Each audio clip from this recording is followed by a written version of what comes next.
Sakamoto Days. Like and subscribe, baka naman. Isang malupiting hitman na nga ang ipinakita na lumalaban ng mag-isa sa harap ng mga alagad ng Pogo. Sa kabila ng dami ng kalaban ay di naman ito naging hadlang sa nasabing assassin at binisak lamang ang mga ito mala John Wick. Ito nga raw ang maalamat na hitman na nagngangalang si Taro Sakamoto. Kinakatakutan ng lahat ng gangster, lodi ng lahat ng hitman, hanggang sa kasamaang palad isang araw, kinilig ang tumbong at 9 love sa isang dalaga.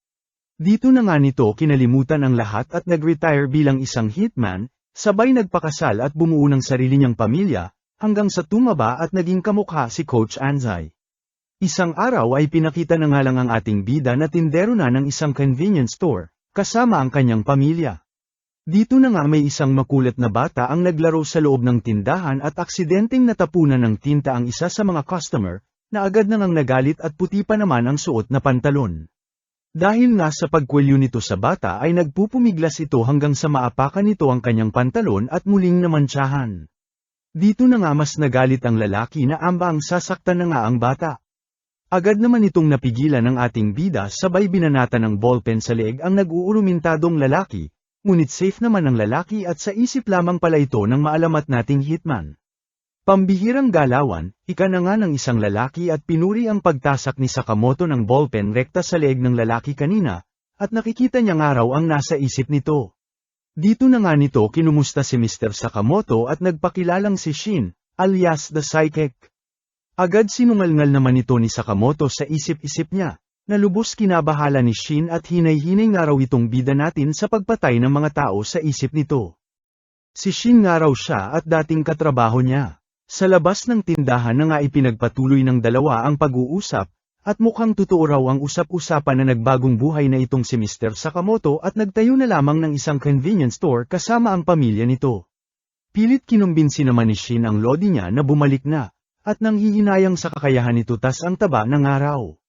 Bakit nga raw kailangang itapo na lamang lahat ni Mr. Sakamoto ang buhay nito bilang alamat na hitman na kinatatakutan ng lahat?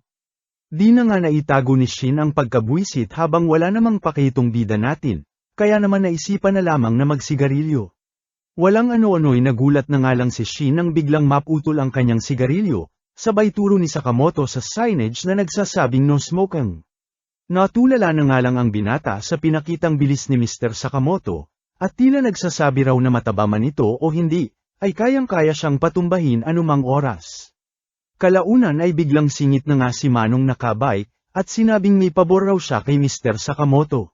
Napaisip naman si Shin na baka balat kayo lamang ni Mr. Sakamoto ang buhay nito ngayon at tumatanggap pera ng mga assassination.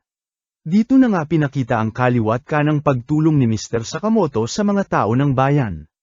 Mula sa mga bata, sa pagtetrim ng puno, mga simpleng request, at kung ano-ano pa na lubos kinabuisit ni Shin, at tinanong kung alalay daw ba ng buong bayan itong si Mr. Sakamoto. Marahil ito nga raw ang paraan ng ating bida para maitago ang tunay nitong pagkakakilanlan, ika na nga ni Shin, ngunit sa perspektibo niya nga raw, ay mangtanga itong si Mr. Sakamoto.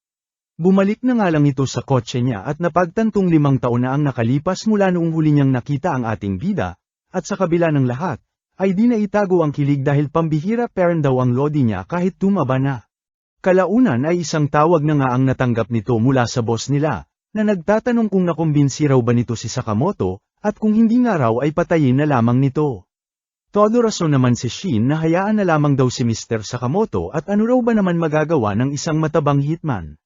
Pinabatid naman ng boss na sino mang umalis sa gang nila ay dapat alisin din sa mundong ito, na siyang alituntunin nila na binaliwala ni Sakamoto, at kung di raw kayang gawin ni Shin ay kahit anong oras pwede naman daw siyang magpadala ng panibagong hitman para gawin ito. Kung ano-ano pa nga ang dada nito kaya binabaan na lamang ni Shin, at mukhang no choice na raw siya. Kinabukasan ay rekta na nga itong pumunta sa tindahan ni Sakamoto, at dito nagpaalam na aalis na siya ng bayan ngayon, sabay bunot ng kanyang piu-piu at pinutok kay Mr. Sakamoto. Sa gulat ni Shin ay hinarang lamang ito ng candy ng ating bida, sabay bato sa kanya ng ice drop kaya naman nawala sa kanyang paningin si Mr. Sakamoto.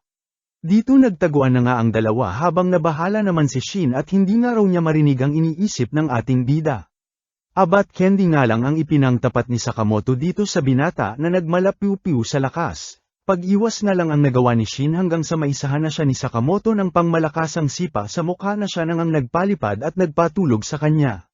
Sa gulat ni Shin ay nagising na nga lang siya sa bahay nila Mr. Sakamoto, na masayang binati ng mag-ina ng ating bida, kalaunan ay niyaya na siya ng mga ito na maghapunan, na medyo ikinailang ng binata matapos ang ginawa niya kanina, at nagduda pa nga na baka may lason daw ang pagkain, okay nga lang daw at trained naman daw siya sa mga lason, hanggang sa tikman na nga nito ang pagkain, at dito lubos na gulat. Sobrang sarap nga raw at ngayon lang siya nakatikim ng ganitong pagkain, na tinawanan nga lang ng asawa ni Sakamoto at ganitong-ganito rin daw ang naging reaksyon ng ating bida noong una niya itong makilala.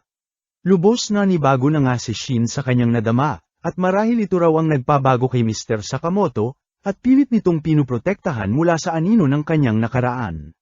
Matapos kumain ay sinamahan na nga ng ating bida si Shin sa labas, na lubos ang pasasalamat sa ibinigay nilang pagkain. Thank you, please come again, signage na itinuro naman ni Sakamoto bilang sagot sa binata na nagpangiti na nga lang dito. Rekta pumunta na nga ito sa kanilang boss, at dito lubos nagmakaawa na hayaan na lamang si Mr. Sakamoto sa buhay nito ngayon. Dahil dito ay tinawanan na nga siya ng iba pang hitman habang ang boss naman ay nagtataka sa kung bakit niya ito ginagawa, sa kabila ng paglabag ni Sakamoto sa batas nila at pag-abandona sa kanila.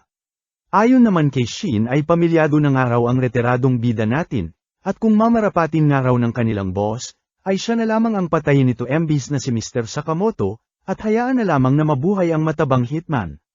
Bakit mo ba ito ginagawang kupal ka? Pagkabuisit na nga ng kanilang boss, na agad namang sinagot ni Shin na ito ang paraan niya ng pagparusa sa kanyang sarili, dahil tinangka niyang patayin ang natatangi niyang lodi, na si Mr. Sakamoto.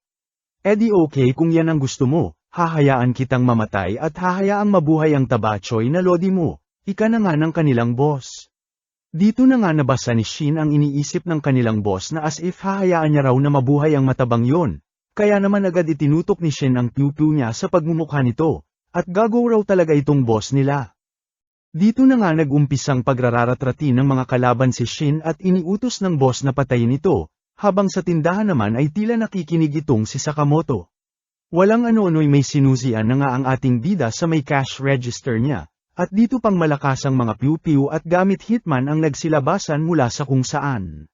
Samantala, patuloy namang nakipagsabayan si Shin sa mga kapwa niya hitman, piu-piu dito, piu-piu doon, di si Daido rin talagang ipaglaban ang kanyang lodi sa kanilang gang. Bagamat nakakasabay itong binata ay lamang pera ng kalaban sa dami ng mga ito. Dagdag pa na limitado lamang ang bala na kayang ibira ng piu-piu nito. Siyang tunay na kalaunan ay naisahan nito sa may bandang binti, kaya naman sa kasamaang palad ay na-corner ng mga kalaban. Sa gulat niya ay dito na nga dumating si Mr. Sakamoto at to the rescue sa kanya, gamit ang kurukuryenteng taser na dala nito. Di pa nga rito natapos at gamit lamang ang dala nitong chopsticks ay isa-isang pinabagsak ang mga kalaban, with matching pambihirang bilis na di mo aakalain sa kabila ng taba ni Sakamoto. Di na nga magkamayaw ang mga tanga sa kung papaano saysabayan si Sakamoto, at isa-isang nagmungtanga lamang sa harap ng maalamat na pork chop, balibag dito, balibag doon, abat di man lang pinagpawisan sa mga kalabang nagkadebungi-bungi lamang. Maging ang boss ay napilitan na nga ring makipagpiu-piu ngunit sadyang walang pan-apat, sa bida nating basic lamang kahit sino ang itapat. Pagkamangha naman ang nadama ni Shin, at itong ito raw ang nakilala niyang alamat na hitman, ang lodi niya na si Taro Sakamoto. Dito na nga siya napatanong sa ating bida kung paano nalaman na nandoon siya, hanggang sa ikasa na nga ni Sakamoto ang kanyang pipiu at dito nakita ang isang tracking device, at napagtantong plinanta ng lodi niya noong nahimatay siya sa laban nila. Walang ano-ano'y isang apron na nga ang sumalansang sa mukha ni Shin, sabay sabi ni Sakamoto na 800 yen per hour ang magiging rate ng niya, plus extra sa overtime. Ayun nga at naging empleyado na nila Sakamoto si Shin, na hanggang ngayon ay di pa rin makapaniwala sa mga nangyayari. Happy-happy naman ang pamilya ni Sakamoto nang makita ang binata na nagtatrabaho sa tindahan, hanggang sa kulitin na nga ng isang bata si Shin at ano raw ang dati nitong trabaho. Sabihin mo at magiging kwento ka na lang, ika na nga sa isip ni Sakamoto na lubos kinataranta ni Shin kaya sinabi na lamang sa bata na ipagpalagay na lamang daw nila na isa siyang cleaner dati. Pabatok na nga rin muna ng like at subscribe mga lods, baka naman, hihi, salamat. Astig mo talaga Mr. Sakamoto, lalo na nung pinagbabalibag mo yung mga kalaban kamakailan, abat kahit retirado na ay napakaasintado pa, ayun patay ang mga tanga wasak ang mga panga. Narinig na nga ito ng asawa ni Sakamoto at anong patay-patay daw ang sinasabi nitong si Shin. Huwag mo sabihing bumalik ka sa pagiging hitman ayos-ayusin mo buhay mo, banat na nga nito na lubos kinataranta ni Sakamoto, sabay paalala na magfa-file siya ng divorce kapag sinuway nito ang family rule nila. Nagkadetalbog-talbog na nga ang taba ni Sakamoto sa pag-oo na siyang nagpangiti naman sa kanyang asawa at mabuti na raw na nagkakaintindihan at malinaw ang lahat. Dito na nga nito binanatan sa isip si Shin at apakadaldal daw kasi nito tsaka pinatulog lang naman daw niya lahat ng nakalaban nila kamakailan. Kalaunan ay isinama na nga ni Sakamoto si Shin sa isang katabing Chinatown, para bumili ng siopaw na naglalabas lamang ng 50 piraso kada araw, at para raw sa mag-ina niya. Naantig naman ang damdamin ng binata nang marinig ito at talagang mahal na mahal daw ni Mr. Sakamoto ang pamilya nito. At dito na nga naisip ang tanungin ng ating bida kung ano raw ba yung family rule na sinasabi ng kanyang asawa. Deadma nga lang dito si Sakamoto hanggang sa bigla na lamang may lumutang na babae sa bandang taas nila, at sa kasamaang palad ay nahulog sa bida natin na siyang nagsanhi ng pagkapisak ng mga biniling siopaw nito. Di pa man nagtatagal ay eksena na rin ng isang grupo ng mga lalaki na tila humahabol dito sa dalaga, habang sa gilid naman ay nagmo-moment pair nitong si Sakamoto dahil sa mga naipit na siopaw. Buong tapang namang nakipaglaban ang dalaga sa mga lalaki bagamat mag-isa lamang ito, na sa una ay nasasabayan pa nito hanggang sa corner na ito at mahawakan ni Kalbo. Nang maglabas ng patalim ang kalaban ay dito na nga pumagitna si Sakamoto, pati si Shin na binanatan ang Kalbo. Nakawala na nga rito ang dalaga ngunit panibagong batch ng kalaban ang dumating na may dalang mga piu-piu, kaya naman takbo na lamang ang ating mga bida buhat-buhat ang dalagang nagtataka at sino raw ba sila. Samantala, pagkabuisit naman ang nadama ni Boss Bunot alias Lampaso, at paanoong nakawala raw ang dalaga na pinahahunting nito. Ito na nga lang daw ang natitira sa mga pinatay nilang clan nito pero di peren daw nila mahuling mga bobo sila. Sa may tumulong nga kasi boss para makatakas kanina ang dalaga, palibhasa mukha kang bunot kaya ako na naman pinagdidiskitahan mo, rason na nga nito na lubos kinabuisit ng boss. Walang ano-ano ibigla na lamang nagulat ang lahat ng mamaalam na si Boy Rason, nakagagawa ng 2 hitman na pinatawag ni Boss Bunot, at inutusan itong hanapin ang dalaga at makuha ang susi na dala nito kahit ano pa man ang mangyari, pagkat ito raw ang magbibigay daan para mapasa kanila ang buong black market. Samantala, nagulat naman si Shin nang malaman na anak ng mafia family itong dalaga, at di lang basta mafia pagkat angkan pa raw ng mga lo. Dito na nga napatanong si Shin kung ano raw ba kailangan sa kanya ng mga humahabol dito. Ayon naman sa dalaga ay habol daw ng mga ito ang susi na kanyang dala, ang susi na magbubukas ng natatagong vault ng kanilang angkan. Mas mahalaga pa ba yan sa buhay mo itapon mo na lang kaya, banat naman nga ni Shin na lubos kinagalit ng dalaga, dahil itinaya ng kanyang mismong mga magulang ang mga buhay nito maprotektahan lamang ang susi na ito, na siyang ipinagkatiwala sa kanya. Tsaka hindi nyo naman ito problema. Ika na nga ng dalaga, sabay umalis na. Ngunit bago pa man ito makaalis ay biglang nagsalita si Sakamoto, at tinanong ang dalaga kung marunong daw ba itong gumawa ng siopaw. Bagamat nagtataka sa tanong ng ating bida ay oo naman ang dalaga, at dito na nga sinabi ni Sakamoto kay Shin na ililigtas nila ang dalaga, sa kondisyon nga raw na igagawa sila nito ng siopaw kapag nakaligtas sila. Walang ano-ano ibigla nang ang dumating sa eksena ang mga hitman kanina, na siyang sumipa sa ating bida ayon tumilapon sa kabilang building. Lubos kinagulat na nga ito ni Shin, habang nakilala naman agad ito ng dalaga, na sila Sunhee at Bacho, ang kambal na hitman. Mga sag-apa raw sa pera ngunit walang palya sa mga target nito, at kilalang ginagawang sketches ang ulo ng mga biktima nito. Di na nga nagsayang pa ng oras si Shin at inatake na ang isa sa mga ito. Ngunit basic hinarang lamang nito at tinanong ang binata kung galit daw ba ito dahil pinatay nila ang mataba kanina. Abat good luck sa inyo mga tanga pagkat ang matabang sinasabi nyo ay ang nag-iisang Taro Sakamoto, ribat na nga ni Shin, hanggang siyang tunay nga, di pa man ito tapos magsalita ay bigla na lamang sumalansang sa sahig ang isa sa mga hitman, na siyang binanatan nga ni Sakamoto na bigla na lamang lumutang mula sa kung saan. Sa lakas nito ay nabutas na nga ang rooftop ng nasabing building, na lubos kinagulat ng dalaga habang pagtataka naman ang nadama ng mga hitman at sino raw itong tabachoy na ito. Deadma nga lang ang ating bida habang binaling naman ng mga hitman ang atensyon sa dalaga at ibigay na nga lang daw sa kanila ang susi nang matapos na. Di naman nagpatinag ang dalaga at sinabing magkamatayan ng araw ay di niya pera nito ibibigay sa kanila. Di wow, ganyan-ganyan din sinabi ng Erpat at Ermet po bago sila namatay. Ribat naman nga ng kalaban, na lubos kinagalit ng dalaga kaya lumusob.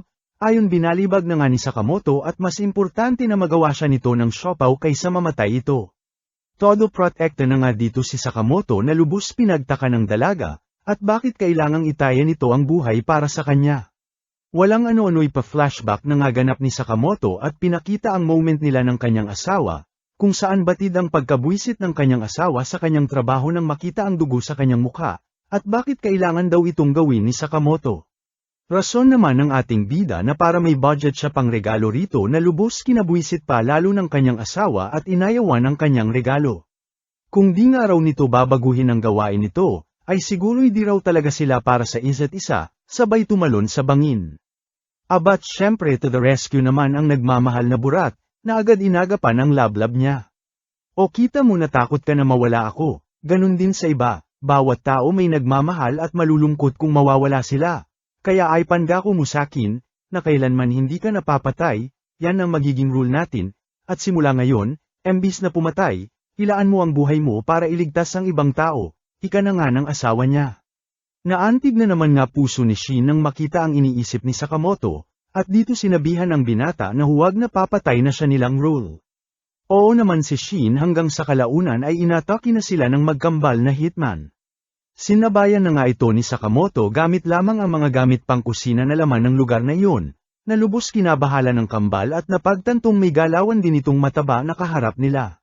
Kalaunan ay napilitan na nga ang dalawa na ilabas ang kanilang alas, at sabay na inatake si Sakamoto gamit ang pangmalakasang teknik na lubos pinagmalaki ng dalawa, at sisiguraduhin daw nilang geneling na karne ang kakaalabasan ng tabachoy nating bida. Abat basic iniwasan nga lang ito ni Sakamoto, with matching moral support galing kay Shin, na kinabahala ng kalaban at panong naiwasan daw ito ng ating bida na pagkataba-taba, ni hindi man lang daw nagalusan. Babanat pa nga sanang muli ang dalawa ngunit inunahan na ni Sakamoto, ayon tamba si Kalbo gamit lamang ang isang kaldero. Kinagalit na nga ito ng isa pa sa kambal kaya ayon lumusab din. Ngunit kinawoli lamang ng ating bida, na lubos kinagulat ng tanga. Nang mapagtantong walang pan-apat sa ating bida ay itinuon na nga lang nito ang atensyon sa dalaga, na siya nang inagapan ni Shin, sabay last hit ni Sakamoto gamit ang isang ref ayon tulog ang mga bobo. Napatanong naman ang dalaga kung sino raw ba talaga ang dalawa. Mga simpleng trabahador ika naman ni Sakamoto, habang pinapapak ang isang alimango. Samantala, buryong naman na itong si Boss Bunot at asa na raw yung kambal na hitman na pinapakuha niya ng susi, buwisit simpleng susi na nga lang daw di pa makuha ng mga ito, hanggang sa magulat na lamang ito sa paglutang ng ating mga bida kasama ang mga hitman niyang walang kwenta. Sino raw sila, ika na nga nito hanggang sa muling magulat ng tutukan ng patalim ng dalaga. Todo sorry na nga ito sa mga nagawa niya at gagawin daw lahat huwag lamang siyang patayin. Na kinagalit naman ng dalaga at wala raw magagawa ang kakangawa nito para maibalik ang buhay ng kanyang mga magulang. Ayun nga at sandamakmak na bukol ang natanggap nito mula sa dalaga, habang nainggit naman itong si Shin at gusto ring makibanat, ayun binanatan tuloy ni Sakamoto sa isip nito at huwag daw bida-bida. Kalaunan ay binuksan na nga nila ang vault na pinag-aagawan ng lahat, na siyang naglalaman ng samet-saring kayamanan mula sa iba't ibang henerasyon ng angka ng Lo. Abat feeling close na nga ang ating mga bida na nakisawsaw din sa paghalungkat ng mga kayamanan, hanggang sa dito na nga nila makita ang alak na iniwan ng Erpat ng dalaga para sa kanya. Naiyak na nga sa tuwa ang dalaga, na nagngangalang Xiaotang, at niyaya ang ating mga bida na mag-inuman bilang kanyang pasasalamat, at ang naipit na siopaw na nga ang naging pulutan nila. Kinabukasan ay matinding hangover na nga ang nadama ni Sakamoto, habang gulat naman ang nadama ni Shin nang makita si Xiaotang, at bakit daw nandirito sa mayaman naman ito? Ayon naman sa dalaga ay di niya gagalawin ang mga pamana niya, tsaka wala raw siyang trabaho kaya nandirito, na kinabwisit na nga ni Shin habang pagkamangha naman ang nadama nito kay Mr. Sakamoto dahil nakita niya nga raw ang pa-flashback nito kamakailan. Dito na nga nag-abot si Sakamoto ng notebook sa binata ukol sa Sakamoto family rules na siya na rin daw susundin ni Shin since isa na siya sa kanila, na lubos kinatuwa na nga ng binata. Unang-una na nga sa rule nila ay ang bawal pumatay, na kung susuwayin daw ni Shin ay siya mismo ang papatay dito. Kala ko ba bawal pumatay, ribat na nga lang ni Shin hanggang sa pinakita naman ng mga misteryosong lalaki na ito na sinasabing ang bounty raw ng ating bida ay 1 billion yen. Sakin Lods kahit like at subscribe mo lang sapat na, hihi. Salamat. Late ka na naman, pagkabuisit na nga ni Shin nang makita si Xiaotang at 2 oras na nga raw itong late sa trabaho. Di pa nga rito natapos ang pagkabuisit nito nang makita na isinama ni Xiaotang ang mga sabang panlaba sa loob ng ref, na dinedma nga lang ng dalaga, sabay isinalaksak ng walang pakialam ang mga grocery sa display racks at customer na raw bahala na mag-adjust, wala naman daw pinagkaiba kahit ayusin nila at i-organize. Napasasmeriesep na nga lang ang binata at sinabing palibhasa mayaman daw itong si Xiaotang at siguradong wala pang karanasan sa pagtatrabaho. Agad kinontra naman ito ng dalaga at sinabing madalas niyang nakakasama sa trabaho ang erpat niya dati, sabay ibinido na siya pangaraw dati ang tagahukay nila at nagtatapo ng sandamakmak na sako sa nasabing hukay. Tanggalin mo na siya boss, ika na nga lang ni Shin at nagsumbong kay Sakamoto, panggulo nga lang daw ang dalaga at wala namang naitutulong sa kanila. Nagulat na nga lang ang dalawa nang magsalita si Sakamoto, dahil madalas hindi naman ito nagsasalita. At dito sinabi na dapat nagso-sorry daw itong si Xiaotang kapag late, habang hinay-hinay din daw sa mga binibitawang salita itong si Shin. O siya, maglinis na nga raw itong si Shin sa labas habang magluto naman na raw ng siopaw itong si Xiaotang. Di na nga makapaniwala ang dalawa lalo na itong si Shin, dahil sa tanan daw ng oras na nakilala niya itong lodi niya, ay ngayon lang niya ito nakitang ganito kadaldal. Walang ano-ano'y nagulantang na nga lang ang dalawa nang makita ang pagpasok sa tindahan ng isa pang Sakamoto, na rekta umupo sa may cash register. Akalain mo yun may mga doppelganger pa pala sa panahon ngayon, ika na nga ng naunang Sakamoto sabay labas ng patalim at inataki ang nakaupong Sakamoto. Agad na iwasan naman ito ng nakaupong Sakamoto at dito nagkaliwaan ang dalawa gamit ang kanilang mga sandata. Long time no see Negumo, ika na nga ng ating bida. Habang bumalik naman sa tunay nitong itsura ang isang Sakamoto at pinuri ang ating bida na wala peren daw kupas. Di naman makapaniwala si Shin sa mga nangyayari lalo na rito kay Negumo, at di nga raw niya magawang mabasa ang iniisip. Dito na nga sila tinawanan ng lalaki na lubos kinapikan ng dalawa, kaya ayon nakatikim ng pektos mula sa dalawa at sino raw ba itong lalaki na ito, tanong na nga nila kay Sakamoto. Ayon naman sa lalaki ay kaibigan daw siya ni Sakamoto, isang simpleng tindero na 18 taong gulang pa lamang. Dito na nga nagsalita si Sakamoto na isa rin daw itong hitman na kasabayan niya dati, na 27 anyos na. Abat kinabuisit na naman nga ito ng dalawa at napakasinungaling daw ng lalaki, at pinagmukha na naman daw silang utu-uto, kaya matapos pagtatadyakan ay itinali na ng dalawa. Kwento na nga ni Negumo na meron daw kasing bali-balita na may bounty sa ulo itong si Sakamoto, kung saan tumataginting na 1 bilyong yen.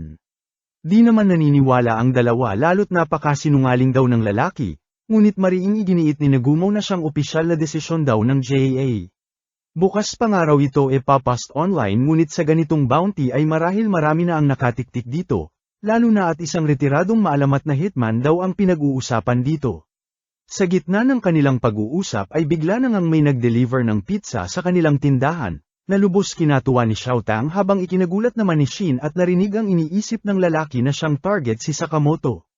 Pang-ising-isi na nga ito at nagpakilalang si Pizza Nakajima, sabay tinutukan si Negumo ng pizza slicer. Abat deadma nga lang dito sila Sakamoto na binanata na ang dala nitong pizza, hanggang sa walang ano-ano'y bigla na nga lang itong napunta sa mga braso ni Negumo, na lubos kinagulat ni Shin. Agad pinatigil naman ito ni Sakamoto at baka mapatay nito ang kalaban, na siyang reklamo na nga ni Negumo at paano raw nito matatalo ang mga hitman kung ganito na siyang ayaw pumatay, paano pa nga raw kung sila na ang kaharap niya, pabiro na nga nitong sinabi. Huwag daw silang mag-alala dahil hindi sila makikisawsaw sa pagkakataong ito. Bago umalis si Negumo ay humabol naman ng tanong si Sakamoto, at sino raw ba makikinabang kapag namatay siya? Di niya raw alam ika naman ng lalaki, tsaka retirado na raw kasi itong si Sakamoto ay nakisawsaw pa sa sigalot kamakailan ni Boy Bunot, ayan tuloy hamatak daw ito ng atensyon. Lubos ikinabahala na nga ito nila Xiaotang habang rekta naman na umalis ang lalaki dala-dala si Pizza Boy. Samantala, pinakita namang pinapanood ng ilang kalalakihan ang mga pangyayari, gamit ang naiwang pizza box ni Boy Pizza. Dito na nga pinagtatalunan ng mga ito sa kung paanoong naging 1 bilyon ang bounty ng Tabachoy daw nating bida. Ayon naman sa nakasentrong lalaki ay huwag daw nilang minamaliit ang retiradong hitman, dahil dati raw itong miyembro ng grupo, na kung tawagin ay The Order. Sus haka-haka lang ang grupong yon, ribat naman nga ng isa sa mga ito, at saka ano raw magagawa ng isang retiradong hitman na palong-palo sa kolesterol. Dito na nga nagulat ang lahat ng kausapin sila ni Sakamoto sa surveillance camera, at kung di raw siya titigilan ng mga ito, ay ipapakita niya rito ang impyernong hanap nila, sabay piu-piu sa camera. Lubos ikinabahala na nga ni Shin ang sitwasyon, habang ito namang si Sakamoto ay mas pinuproblema ang nakalimutang outing nila ng pamilya niya sa isang amusement park bukas. Happy-happy na nga ang mag-ina ni Sakamoto habang stress naman ang nadama ng ating mga bida, lalo na itong si Sakamoto at todo nagtatalbugan ang mga taba sa mga rides na sinasakyan nito. Wiling-wili na nga ang anak ni Sakamoto at todo excited na makita ang mascot ng nasabing park, na tinawag nitong si Sugar Bunny, habang ang bida naman natin ay di maitago ang pagkabahala, lalo na sa nalamang balita mula kay Negumo ukol sa mga hitman na target siya. Dito na nga kinausap ni Shin si Xiao Tang, tungkol sa mission nila sa araw na ito, kung saan protektahan ng mga Sakamoto ng main joy ng mga ito ang family day nila. Paano raw nila yun gagawin sa pagkadami-daming tao sa park, reklamo na nga ni Xiao Tang. Ayon naman kay Shin ay kaya niyang basahin ang isip ng mga tao within 30-meter radius kaya walang dapat ipag-alala si Xiao Tang, hanggang sa walang ano-ano'y siyang tunay nga ay may natimbrihan na si Shin, na agad na nga nitong sinabi kay Sakamoto. Pansamantala na ngang dinistract ni Xiao Tang ang mag-ina ni Sakamoto, habang basic namang tinapos ng ating bida ang kalaban gamit lamang ang isang ballpen, nang hindi man lang tinitignan, na siyang rekta despotya nila Shin sa kung saan ang hindi makita ng mag-ina ni Sakamoto. Samantala, isang panibagong hitman naman ang nanunood sa kanila mula sa kung saan, na ipinabatid ang pagkadismaya kay Sakamoto at di raw mukhang maalamat. Mas nabahala pa nga ito kay Shin dahil sa abilidad nito na makabasa ng isip, kaya dito naisip ang huwag mag-isip ng makalapit sa kanila. Kalaunan ay pinakita na nga lang na dinaanan lamang nito si Shin, at sa kasamaang palad ay nakalusot at nakasabay nila sa isang roller coaster malapit sa mga Sakamoto. Bagamat di ito napansin ni Shin ay iba naman ang kaso rito kay Xiao Tang, na agad pinagdudahan ng nasabing lalaki nang makita ito, at naiiba raw sa lahat at di mukhang normal. Tila napansin naman ito ng kalaban kaya napaisip kung nabisto raw ba ng dalawa ang pagkakakilanlan niya. Dahil dito ay narinig na nga ito ni Shin na siyang agad binalaan si Sakamoto sa nakasabay nilang hitman. Wala na ngang sinayang na oras ang kalaban at agad piu-piu sa ating bida, buti na lamang at bulletproof ang salamin ni Sakamoto at nasangga ang bala. Respo naman agad si Shin sa lodi niya at tumalon mula sa kinauupuan nito, na siya nang hinablat ang kalaban papalayo sa mga Sakamoto. Dito na nga nagharap ang dalawa sa reles ng roller coaster, kung saan muntik-muntika na silang mabunggo ng rides. Sinamantala naman ito ng kalaban at binanata ng mga punyal si Shin habang nasa ere, at dito nataman ng isa sa mga punyal, na siya nang nagpabagsak sa binata, dahil sa taglay na lason ng nasabing punyal. Sa kabila nito ay pilit lumaban pa rin si Shin, lalo na nang marinig ang pang-iinsulto ng kalaban kay Mr. Sakamoto, na sadya raw mahina at takot mamatay.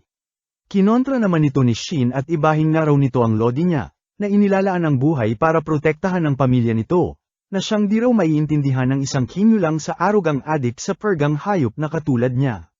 Di wow dami mong sinasabi mamamatay ka na rin naman, ribat na nga ng kalaban, hanggang sa matigilan na nga ang dalawa nang muling dumaan ang isang roller coaster, na sa pagkakataong ito, ay sinamantala na rin ni Shin para malapitan ang kalaban at makipagsabayan. Kalaunan ay nahulog na nga ang dalawa sa isang malaking tent na kung saan kasalukuyang may show si Sugar Bunny. Dito na nga isinuot ni Shin ang mascot ni Sugar Bunny at sinabing malinaw na raw ang lahat sa kanya ngayon. Pinagtaka naman ito ng kalaban at ano raw ang pinagsasasabi nito, hanggang sa banatan na nga siya nito ng isang pangmalakasang suntok. Na-excite naman ang mga nanunood at inakalang parte pera nito ng show, habang nagtataka naman ang kalaban at paanong nakalusot daw ang atake ni Shin. Dito na nga nagsabayan ang dalawa ngunit wala man lang napapatamang atake ang kalaban, sabay pakita sa ating bida na nasa audience at seryosong nanunood sa kanila. Ayun nga at kaya pala natatalo na ni Shin ang kalaban ay may pa-instruction si Sakamoto sa kung ano ang mga magiging galaw niya, sa pamamagitan ng isip nito. Suntok dito, Iwas doon, na siya nang ang lubos pinagtataka ng kalaban at panong tila nag-iba ang galawan ni Shin, at bukod pa rito ay nababasa lahat ng kanyang galaw. Sa gulat nito ay nakita pa nga niyang nakapikit lamang si Shin, na siya nang ang pinabaunan siya ng pangmalakasang sipa sa pagtulog niya. Yehe-yehe na nga ang lahat at nanalo na raw si Sugar Bunny habang thumbs up naman ang naging sagutan nila Shin at Sakamoto. Pa-thumbs up na rin lods ng like at subscribe baka naman, hihi, salamat. Ayun nga at nahuli na nila si Boy Lason habang todo asikaso naman itong si Xiao Tang kay Shin at sa sore eyes nito. Dito na nga rin nila inambestigahan ang nasabing hitman at tinanong kung sino raw ang employer nito na nag-utos para ipatumba sila. Agad namang sumagot ang hitman matapos pagbantaan at saksakin ni Xiao Tang ng mismong makakamandag na punyal nito at sinabing ang may utos nito ay ang kumpanyang tinawag nitong Dandenkai, na reklamo pa nga nitong napaka-toxic kaya sinulo na lamang niya ang nasabing racket. Yabang-yabang mo kanina isang saksak lang pala ni Xiao Tang kumanta ka na, ni wala ka man lang loyalty sa employer mo, banat na nga ni Shin sa hitman. Ayon naman sa hitman ay wala pa raw siyang planong mamatay tsaka part-time employee lang naman daw siya ng nasabing kumpanya. Rehistrado ka ba sa JAA? Pahabol na tanong na nga ni Shin dito. Agad o naman ang hitman habang nagtaka naman si Xiao Tang kung ano raw ba ang JAA na sinasabi ni Shin. Dito na nga naglabas ng ID ang binata, isang lisensya na nagmula sa Japanese Association of Assassins or in short, JAA nilang tinatawag. Ito nga raw ang nagmamanage sa mga professional hitman at mga kliyente nito, na halos binubuo ng 400 professional sa Japan pa lamang, at dating kinabilangan daw nila ni Mr. Sakamoto.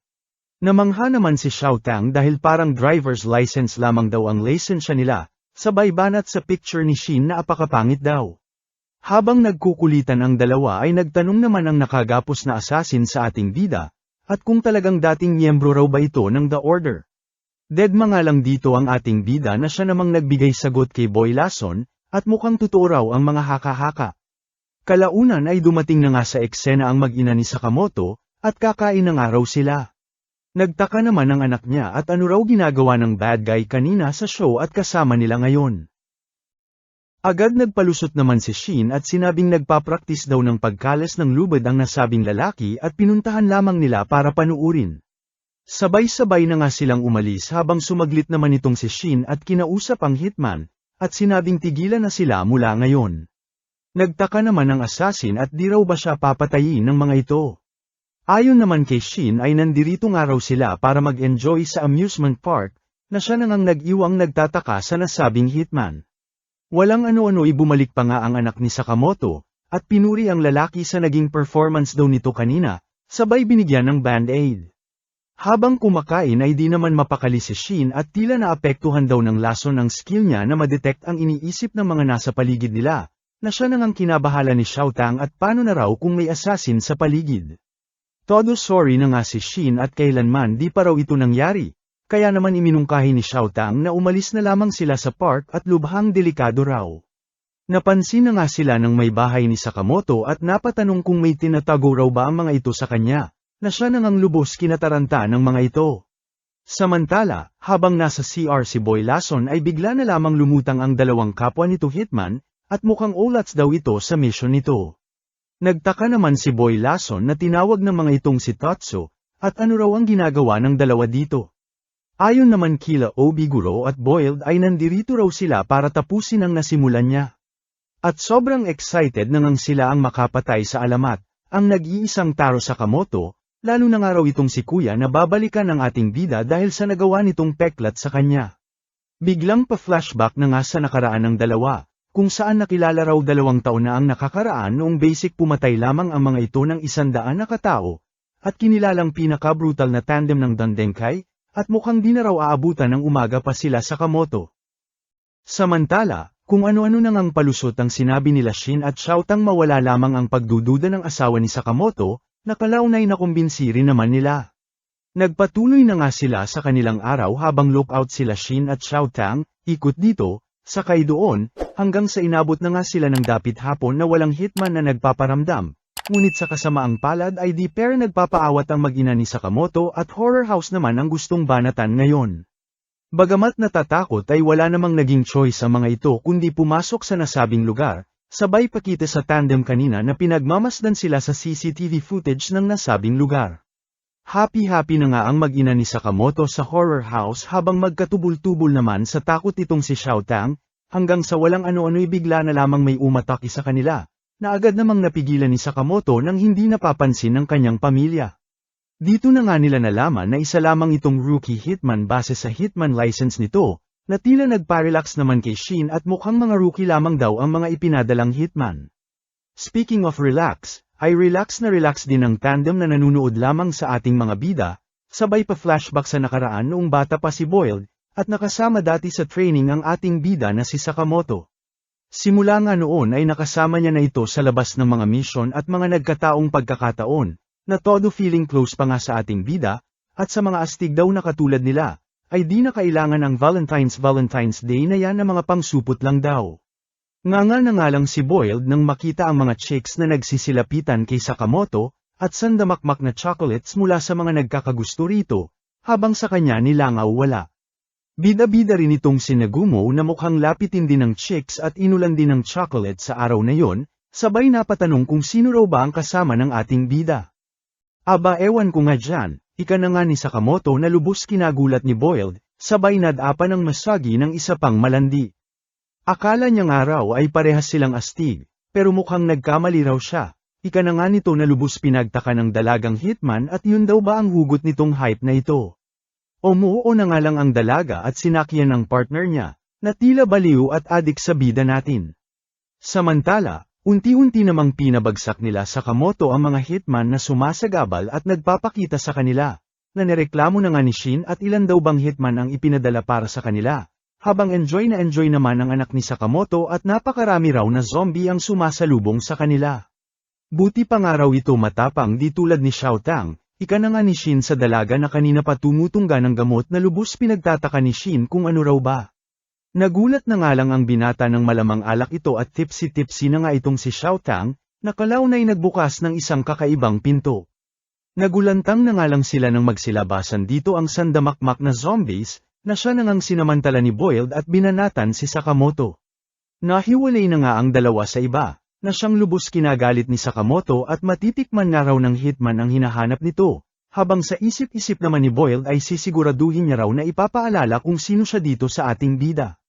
Abat habang stress na stress ang lahat ay iba din ang tama ng mag-ina ni Sakamoto na nagkadihimatay-himatay na ay nakangiti parent, na siya na ngang agad inagapan ni Shin.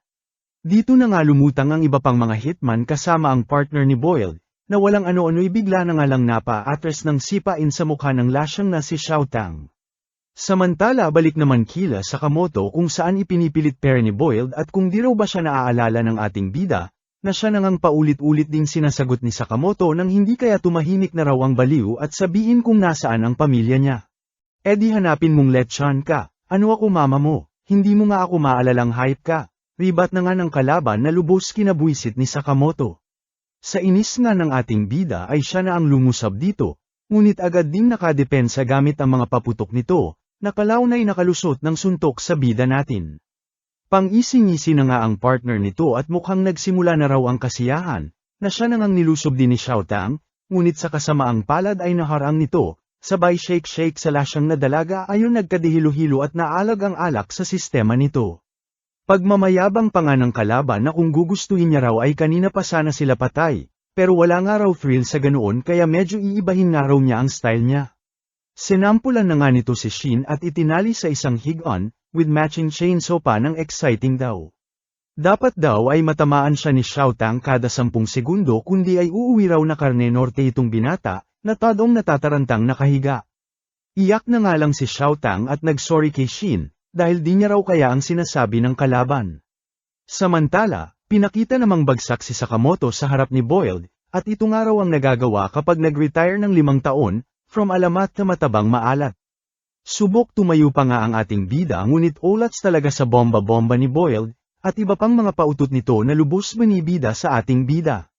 Dito na nga napa-flashback si Sakamoto at mukhang naalala na ang kalaban, na ganitong-ganito rin ibida ang embesyo nito sa nakaraan, habang sunod-sunod na banat ang natatanggap nito sa kalabang kesyo hamina na raw siya at ubod pa ng taba. Walang ano-ano'y pang malakas ang suntok na nga ang natanggap ni Sakamoto mula dito at lumipad sa may kanto. Aalis na nga sana ang bobo hanggang sa makaramdam ito ng isang pangmalakasang takot sa kanyang likod. Nang lumingon ito ay dito na nga unti-unting naglakad si Sakamoto habang binabanggit ang komposisyon ng sandata ni Boiled na naitandaan ng ating bida sa notes ng kalaban noong nakaraan. Naaalala na nga raw niya si Boiled, ika ni Sakamoto sabay lumabas sa usok na payat na, at oras na nga raw para siya naman magpakita ng kanyang kakayahan. Abat pakita rin lods ng like at subscribe mo, hihi, salamat. Di naman makapaniwala si Shin sa kanyang mga nasasaksihan. At bagamat inakalang wala silang laban sa babaeng hitman ay tila nasasabayan naman daw ito ni Xiao Tang. Patawa-tawa nga lang ang dalaga sa mga atake ng kalaban habang natataranta naman itong si Shin sa pinaggagawa ng lasing niyang kasamahan. Maging ang kalaban ay nabahala na rin pagkat todo laklak peren ang dalaga sa gitna ng kanilang laban, ngunit sa kanilang pagtataka ay tila mas nagpapalakas kay Xiao Tang at naiiwasan lahat ng atake ng kalaban. Lubos kina-excite naman ito ng kalaban at patayin na nga raw siya ni Xiao Tang, ngunit agad kinontra ng dalaga at bawal daw ito sa family rule nila. Pinagtaka naman ito ng kalaban at anong family rule daw ang pinagsasasabi ng baboong dalaga, na siya namang kinatrigger ni Xiao Tang at huwag daw siyang matawag-tawag na bobo ng kalaban lalo na ngayong marunong na siyang gumamit ng cash register sa tindahan ng mga Sakamoto. Babanatan na nga sana nito ng isang pangmalakasang suntok ang kalaban ngunit bigla na lamang nahimasmasan mula sa kalasingan nito, at napatanong kung nasaan daw ba siya at ano ang nangyayari. Poker face na nga lang si Shin habang galit naman ang nadama ng kalaban at bakit tila kinaaawaan daw siya ni Xiao Tang, hanggang sa bigla na nga lang itong tumawa at gustong-gusto niya raw ng may malalakas na karibal, na lubos na nga nilang pinagtaka. Samantala, balik naman sa ating bida kung saan payat mode na nga nitong hinarap si Boiled, at walang patumpik-tumpik na binanata ng sunod-sunod na atake. Sa lakas nito ay napapa-atras na nga lang si Boiled at kahit gamit nga ang rocket punch nito ay wa-effect parent sa bida nating basic winasak lamang sa kanyang harapan. Maging ang mga paputok niyang bola-bola ay nagmungtanga lamang sa harap ng ating bida, na lubos na nga nitong kinagulat at paanong ganito parent daw kalakas si Sakamoto sa kabila ng matagal na itong retirado. Malakas na raw itong si Boiled, na kagaya niya ay ginagamit dati ang lakas para makapanakit ng mga tao, ngunit iba na nga raw ngayon pagkat ginagamit niya na ang lakas niya para protektahan ang kanyang pamilya, na siyang rason kung bakit mas malakas na raw siya ngayon, ika na nga ni Sakamoto, sabay suntok sa gago. Sa lakas ng suntok ay umabot na nga ang dalawa sa isang Ferris wheel kung saan may naglalandiang magjowa, at dito nasabi na lamang ni Boiled na astig daw talaga itong si Sakamoto. Samantala, nagising naman na mula sa pagtulog si Miss Aoi at Jin Aisung itong si Shin, at nagtataka kung bakit nasa labas na raw sila, at bakit tila ang dumi raw ng damit ng binata. Lubos na tarante naman si Shin at todo nagpalusot na lamang, at kesyo ang lalakas daw kasi ng mga putok ng zombies kanina kaya nagkadihimatay-himatay silang lahat, sabay nagpaalam at hahanapin nga raw niya si Mr. Sakamoto.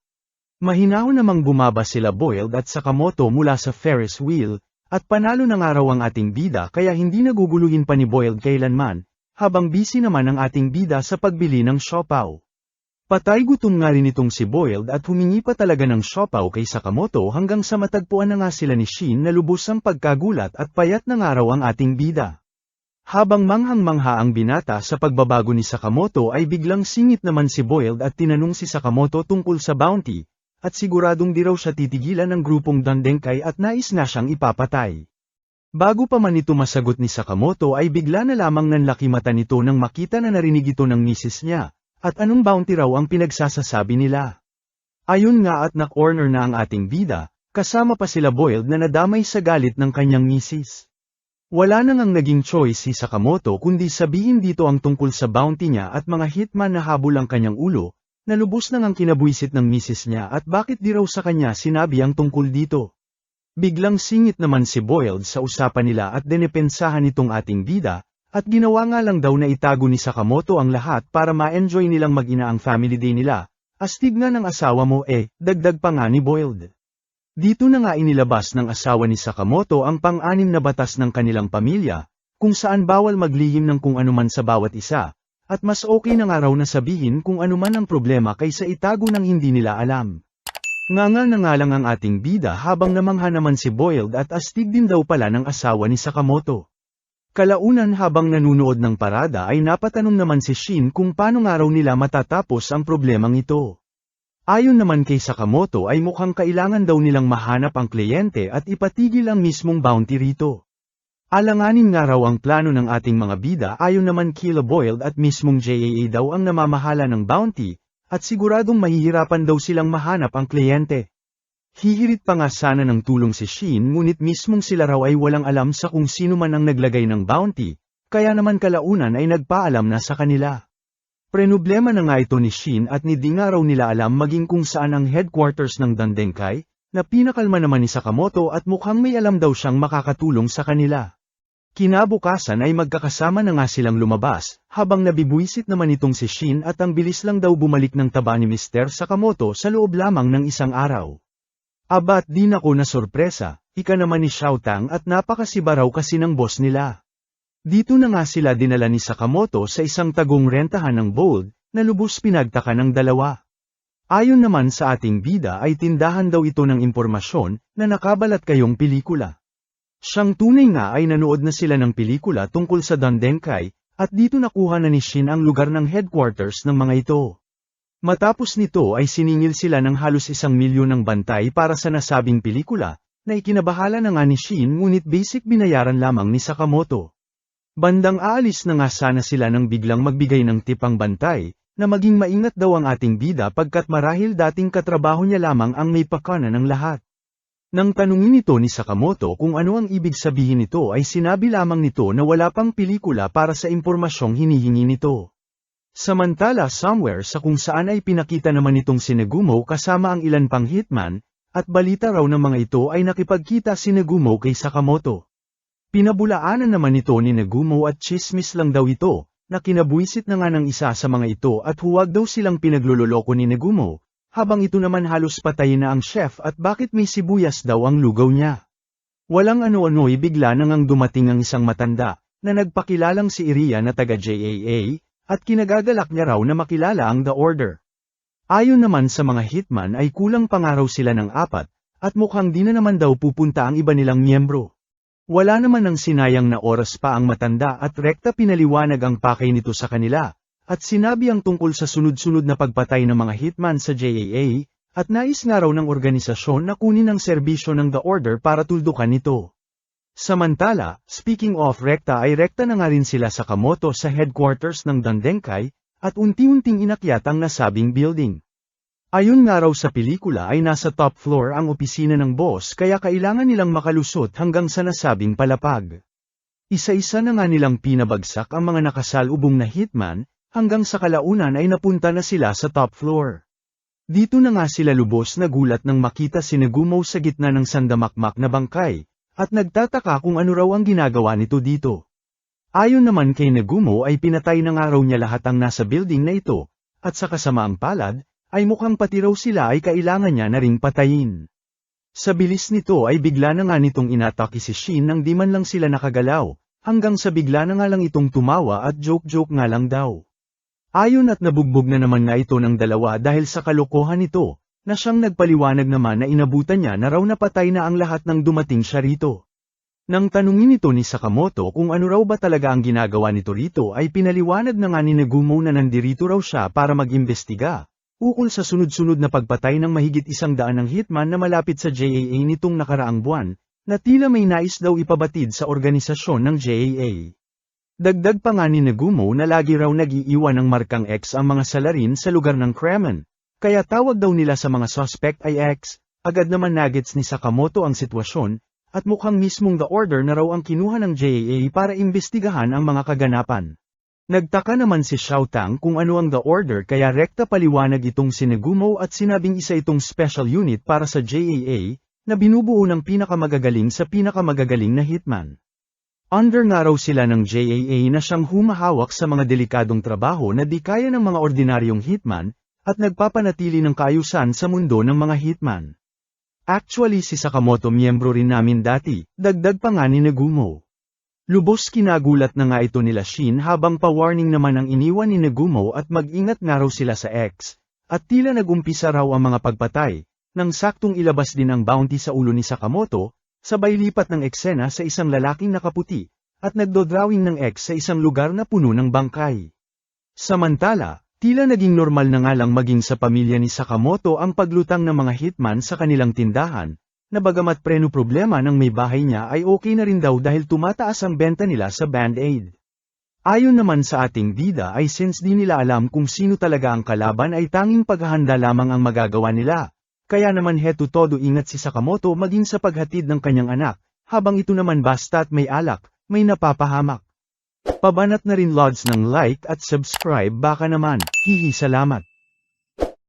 Somewhere sa kung saan ay isang panibagong mukha naman ang pinakita, na lubos na mamroblema sa kung papaano mairaraos ang kasalukuyang buwan, at halos sa ibon nga lang daw niya napupunta ang kakarampot niyang budget, sabay tingin sa litrato ni Sakamoto na siyang sagot daw sa lahat ng kanyang problema kung sakaling makuha niya ang bounty sa ulo nito, na tumataginting na 1 bilyong yen.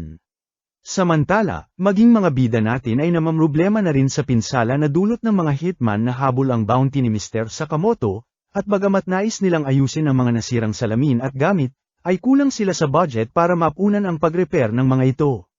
Dito na nga nagpakita ng isang poster si Shin tungkol sa isang paintball tournament na may premyong 1 milyong yen, na siyang sagot daw sa preno problema nilang budget. Walang ano-ano ibigla na nga lang lumutang sa shop ang kaninang lalaki at hinahanap ang ating bida, na nagngangalang Haizuke at iharap nga raw nila sa kanya si Taro Sakamoto kundi ay gagawin niyang cheat Karen ang mataba nilang kasama. Pagkabwisit naman ang nadama ni Shin at ang nilalait na mataba ng hitman ay ang mismong hinahanap nitong si Sakamoto, habang ang bida naman natin ay sinakiyan na lamang ang tanga at sinabing part-timer lamang siya at walang kilalang Taro Sakamoto sa lugar na ito. Dito na nga nataranta ang hitman at napatanong kung maliraw ba siya nang napuntahan na shop. Agad sinang-ayunan naman ito ni Sakamoto na siya nang mas kinataranta ng tanga, habang sa isip-isip naman ni Shin ay lubos na hihiwagaan at kung siya lang daw ba, o sadyang may kabobohan talaga ang kaharap nilang hitman, na face-to-face ng kaharap si Sakamoto ngunit di pa rin nakilala. Litong-lito na nga ang hitman at dito nga raw siya itinuro noong napagtanungan niya. Na siya namang agad binara ni Shin at nagkakamali lang daw ang lalaki, lalo na at napaka-common raw ng pangalang Sakamoto na halos 100,000,000 ang may pangalang ganito. Abat naniwala rin talaga ang hitman at mas lalong namroblema, sa kung papaano niya raw mahahanap si Taro Sakamoto sa 100,000,000 tao kung sakali, at gastos na aabutin kung nagkataon. Iyak na nga lang si Kuya Hitman at wala na nga raw siya budget para sa ganoong paghahanap, at ni simpleng almusal nga raw ay wala na siyang pambili. Todo ingay na nga ang tiyan nito sa gutom habang nakatitig kila Shin at Xiao Tang, na tila ba nagpapahiwatig na bigyan siya ng pagkain ng mga ito. Dahan-dahan na nga itong umalis habang gumagaralgal ang tiyan, ngunit talagang ayaw paawat at todo nagmamakaawa ang mukha, kaya ayon, wala naman ang nagawa ang ating mga bida kundi bigyan ito ng pagkain. Tuwang-tuwa na nga si Tanga at nakatanggap ng siopaw, na siya na nga nitong ibinahagi sa ibon niyang nagngangalang Pesky. Napasusmerisep na nga lang si Shin, at sa tanan daw ng kanyang buhay, ay di niya inakalang may ganitong katanga na hitman. Sa sobrang hirap nga nitong si Haizuke ay sa tent lamang ito nakatira kasama ang kanyang ibon, at sa minalas-malas nga ng binata ay nawasak pa ito ng may malakas na hangin na dumaan. Dito na nga may dumb-eye-kit na poster sa mukha ni Haizuke, kaparehas ng poster na ipinakita ni Shin kila Sakamoto, ang contest na may papremyong 1 milyong yen, na lubos si kinatuwa ni Haizuke dahil kung nagkataon ay makakabili na raw siya ng kondo gamit ang premyong ito. Kinabukasan ay agad namang nagpunta sila sa Sakamoto sa nasabing patimpalak, kasama pa nga itong si Xiao Tang na todo na cheerleading outfit pa para sila ay suportahan. Abat di rin nagpahuli itong si Haizuke ngunit sa kasamaang palad ay hindi pinapayagan ng isa sa mga organizer at di nga raw pwede ang solo pagka team competition daw ito. Walang ano-ano'y tinawag na nga ito ni Xiao Tang na siya namang agad pag-iwas nila sa Sakamoto at Shin, ngunit huli na ang lahat at nakita na nga sila nito. Ayun nga at todo nagmakaawa na naman sa kanila kaya ang naging ending ay isinama na lamang nila ito sa kanilang team nang matapos na ang kakang-awa nito. Simple nga lang daw ang rules ng contest, magbabarilan nga lang daw gamit ang paintball pellet guns at kung sino man ang matamaan ay out na. Agad nang ang pumosisyon ng lahat ng kalahok maliban sa team nila sa Sakamoto at nagdediskusyon pa sa kung ano ang gagawin nila, hanggang sa walang ano-ano'y bigla na lamang bumulaga sa mukha ng mga kalaban ang mga paintball pellets na lubos nilang kinagulat, lalo na ni Shin at di inakalang kagagawan ito ni Boy Bobo. Dito na nga sila pinagraratrat ng kalaban, na siya naman nilang basic iniwasan, sabay pasikat ni Sakamoto at basic lamang na pinatumba ang mga lumapit na kalaban, at napapa-imagine na sa bulletproof na salamin ng kanilang shop kung sakaling mapanalunan nila ang premyo, habang tuwang-tuwa naman itong si Haizuke at ganito raw pala ang pakiramdam ng may tropa. At talagang magpahanggang ngayon di pera na pagtatantong katabi niya lamang ang hinahanap na si Sakamoto. Dito na nga nito iminungkahi na siya na ang magiging decoy nila sa kalaban kaya i-cover daw siya nila Shin. Paalis na nga sana ito hanggang sa humirit na nga itong si Xiaotang na mukhang lakas amats na naman, at sinabing pambihira raw talaga ang legendary hitman na si Taro Sakamoto, na sa kabila ng katabaan ay ibang klase peren lumaban. Natigilan na nga si Haizuke sa narinig sabay nilabas ang picture ni Sakamoto, at dito natawa pagkat di naman daw kamukha ni Sakamoto ang nasa picture. Abat di rin talaga makaramdam itong si Xiaotang at talagang iginiit na si Sakamoto raw ang nasa picture, na payat version nito ngunit mas gusto nga raw niya ang chubby version nito, dagdag pa nga ng lasyang na dalaga. Agad na nga itong sign niya ni Shin at itinapon sa tabi, sabay sabi kay Haizuke na lasyang lamang ang bida-bidang dalaga kaya nasabi ang mga yon. Tinawanan na nga lang ito ni Haizuke, hanggang sa nakitawa na rin sila Shin at Sakamoto. Walang ano-ano ibigla na nga lang nagtutukan ang mga ito at tila napagtanto na nga ni Haizuke ang totoo, sabay sabing ang pinakaayaw niya raw sa lahat ay ang mga sinungaling. Paano raw nila ito nagawa sa kanya akala pa naman daw niya magtotropa na sila. Sa gitna ng kanilang mga paganap ay siyang pagsamantala naman ng iba pang mga kalahok at pinagraratrat sila, dahil dito ay kanya-kanya nang ang takbo ang grupo ni Sakamoto, habang itong si Haizuke naman ay tinawag si Pesky at kinuha rito ang baril niya. Wala na nga itong sinayang na oras pa at pagkatapos ma-assemble ang sandata niya ay agad ipinutok kay Sakamoto. Agad na iwasan naman ito ng ating bida ngunit nagtamo pera ng tama sa kanyang palad, na siya namang kinamangha ni Sakamoto at natamaan siya ng baguhang hitman. Since hindi tumama ang atake ni Haizuke ay naisipan itong lumayo, para makahanap ng mas magandang pwesto, habang naiwan naman sila Sakamoto sa gitna ng mga kalabang na palibutan na sila. Iyak mode na naman nga si Haizuke at napalapit na nga ang loob kila Sakamoto, ngunit kailangan na raw niyang gawin ito lalo na at kailangan niyang may mapatunayan bilang isang freelance hitman. Piu-piu dito, piu-piu doon, unti-unti na ngang nauubos ang mga kalahok habang sila Shin Heto nasa isang gilid at nakikiramdam kung nasaan na raw ba si Haizuke. Kumalma nga raw itong si Shin ayon naman kay Sakamoto lalo na kapag ang kalaban daw ay isang sniper. Una raw dapat nilang gawin ay hanapin ang kinaroroonan ng kalaban nang hindi sila nakikita. Sisilip pa nga lang si Sakamoto ay bigla na lamang may umatake mula sa kung saan, at dito na nga pinakita si Pesky na tila nagmimistulang mata ni Haizuke habang nasa isang rooftop naman si Haizuke. Abat na iwasan niyo pa yun, ika na nga ni Haizuke sa intercom na nakakabit pa sa kanilang mga tenga. Kinabwisit naman ito ni Shin at sinagot ang hitman, at siyamba nga lang daw ang tama nito kanina. Pinabulaanan naman ito ni Sakamoto at sinabi kay Shin na magaling si Haizuke, at mukhang pasadya pa raw talaga ang bala na taglay ng baril nito na may kakayahang mag-ricochet. Napangisi naman si Haizuke at namangha na nalaman nila ito, kaya naman ibinida sa kanila ang mga bala niya na tinatawag nitong triple rebound rounds, na pasadyang ginawa para mag-bounce at nang hindi raw masundan ng kalaban ang trajectory nito. Pasensyahan na nga lang daw dahil ngayong nasa gatilyo na ng baril ang kanyang daliri, ay wala na silang kawala pa. Siyang tunay nga ay sunod-sunod na atake na ang pinakawalan nito patungo kila Sakamoto, na siyang todo iwas din sa mga bala, todo bounce lahat ng taba pati sa baba. Iwas dito, takbo doon, abat di na nga magkadiugaga sa pagtakbo sila Sakamoto maiwasan lamang ang mga bala ng hitman na todo bura ng bala. Dito na nga napa-flashback si Haizuke sa kanyang nakaraan, sa hirap ng lahat ng kanyang pinagdaanan ngunit ulat sa lahat ng kanyang ginagawa, hanggang sa sniping na nga nito nahanap ang galing niya, ngunit sa kasamaang palad, ay naging walang kwenta noong nagtrabaho na siya, lalo na at ito nga lang daw ang kaya niyang gawin na siyang nirereklamo ng mga employer niya. Wala nga raw itong kwentang hitman kung ni kutsilyo di raw ito marunong gumamit, hanggang sa umabot na sa puntong tinanggal na lamang ito sa trabaho ng kanyang mga employer, ayon naging palaboy, at nakita ang pag-asa sa bounty ng ating bida, at papatunayan nga raw niya sa lahat na magaling siyang hitman. Narinig na nga lahat nila Shin ang kadramahan nito, at nakaon pa nga raw ang intercom nila reklamo na nga ni Shin dito. Pinagsabihan na nga ito ni Shin na huwag makinig sa mga sinasabi ng iba, bagkus ay kung may papatunayan man daw ito, ay sa sarili nito ilaan hindi sa iba, Sigaw na nga ni Shin na umalingaw-ngaw sa kanilang intercom. Natigilan na nga si Haizoke sa lakas ng boses ni Shin na siya nang sinamantala ni Sakamoto sabay pumulot ng isang bato. Walang ano-ano'y buong lakas na nga itong ibinato ni Sakamoto, at rektang tumama sa rifle wasak na wasak. Sa gulat nga ni Haizoke ay napanganga na lamang ito, at di makapaniwalang gamit lamang ang isang maliit na bato ay siya ay natalo ni Sakamoto. Halimong araw ito, at kailanman di niya raw matatalo. Matapos ang mga kaganapan ay sila Sakamoto na nga ang nanalo sa patimpalak, na lubos kinahapi-hapi na nga ng lahat habang todo iyak naman itong si Haizoke, at mas napatunayan lamang daw niya na wala siyang kwentang hitman. Natigilan na nga lang ito ng mismong si Sakamoto ang pumuri dito, at sinabing wala pa raw siyang nakaharap na singgaling nitong sniper sa tanan ng buhay niya.